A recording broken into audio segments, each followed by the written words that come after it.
The Tale of Peter Rabbit.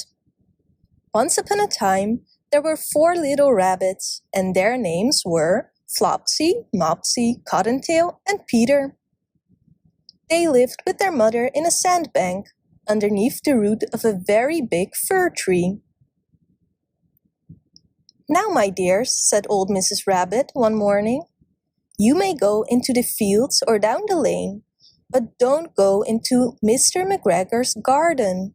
Your father had an accident there.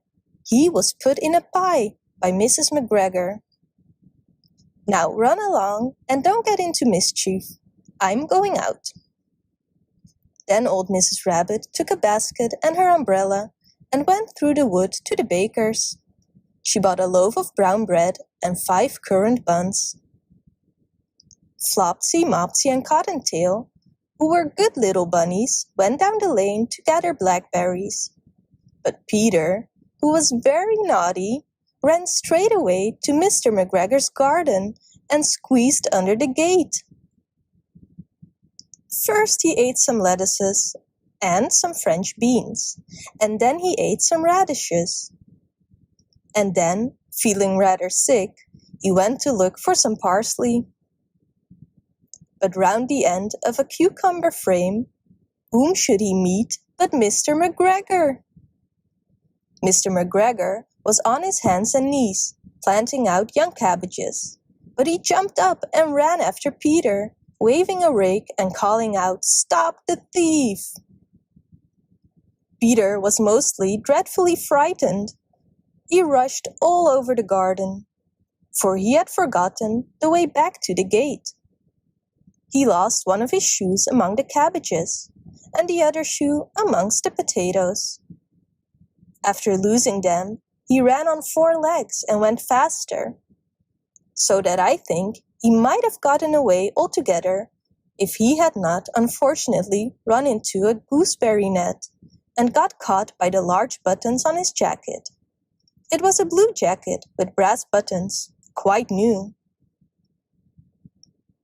Peter gave himself up for lost and shed big tears, but his sobs were overheard by some friendly sparrows, who flew to him in great excitement and implored him to exert himself. Mr. McGregor came up with a sieve, which he intended to pop upon the top of Peter, but Peter wriggled out just in time, leaving his jacket behind him, and rushed into the tool shed and jumped into a can. It would have been a beautiful thing to hide in, if it had not had so much water in it. Mr. McGregor was quite sure that Peter was somewhere in the tool shed, perhaps hidden underneath a flower pot. He began to turn them over carefully, looking under each. Presently, Peter sneezed. "Achoo!" Mr. McGregor was after him in no time, and tried to put his foot upon Peter, who jumped out of a window, upsetting 3 plants. The window was too small for Mr. McGregor, and he was tired of running after Peter. He went back to his work. Peter sat down to rest. He was out of breath and trembling with fright, and he had not the least idea which way to go. Also, he was very damp with sitting in that can. After a time, he began to wander about, going lippity-lippity, not very fast, and looking all around. He found a door in a wall, but it was locked, and there was no room for a fat little rabbit to squeeze underneath. An old mouse was running in and out over the stone doorstep, carrying peas and beans to her family in the wood. Peter asked her the way to the gate, but she had such a large pea in her mouth that she could not answer. She only shook her head at him. Peter began to cry. Then he tried his way straight across the garden, but he became more and more puzzled. Presently, he came to a pond where Mr. McGregor filled his water cans. A white cat was staring at some goldfish. She sat very, very still, but now and then the tip of her tail twitched as if it were alive. Peter thought it best to go away without speaking to her. He had heard about cats from his cousin, little Benjamin Bunny. He went back towards the tool shed, but suddenly, quite close to him, he heard the noise of a hoe. Scratch, scratch, scratch, scratch.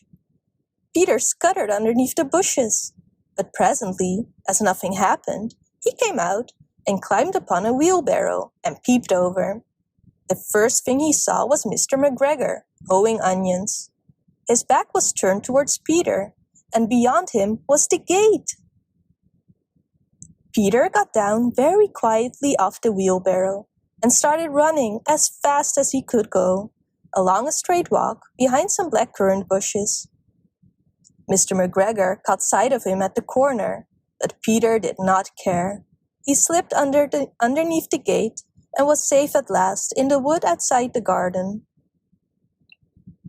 Mr. McGregor hung up the little jacket and the shoes for a scarecrow to frighten the blackbirds. Peter never stopped running or looked behind him till he got home to the big fir tree. He was so tired that he flopped down upon the nice soft sand on the floor of the rabbit hole and shut his eyes. His mother was busy cooking. She wondered what he had done with his clothes. It was the second little jacket and pair of shoes that Peter had lost in a fourth night.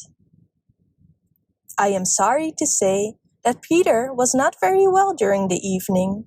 His mother put him to bed and made some chamomile tea, and she gave a dose of it to Peter. 1 tablespoonful to be taken at bedtime. But Flopsy, Mopsy, and Cottontail had bread, milk, and blackberries for supper.